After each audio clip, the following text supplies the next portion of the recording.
ওই রাস্তা দিয়ে আসার সময় আপনাদের দুলাভাই আমাকে বেশ কয়েকটা কুমড়া পাতা এনে দিল পরের গাছের থেকে।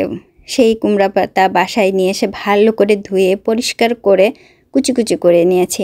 আর একটা বলে আমি বেশ খানিকটা কোরিয়ার আটা, থিকিম খারু, রসুন কুচি, পেঁয়াজ কুচি, মরিচ কুচি নিলাম, একটু লবণ দিয়ে মাখাইলাম। তারপরে একটু চালের গুঁড়া ব্লেন্ড করে ওর ভিতরে দিলাম। একটু ডালের গুঁড়া যদি দিতে পারতাম না আরও ভালো লাগতো, বা ডাল যদি বাটা করে দিতে পারতাম।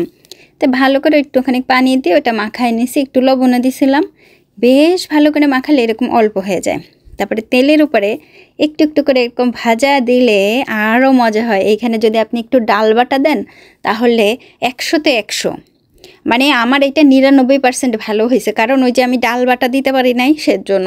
তো 99%ই কম কিসে, ডাল ঘরে ছিল না তাই দিতে পারি নাই। আর প্রবাসে তো পাশের বাড়িতে একটু ডাল চাইতে যাবো সেরকমও কোনো উপায় নাই, বাড়ির পাশে কেউ নাই বুঝছেন।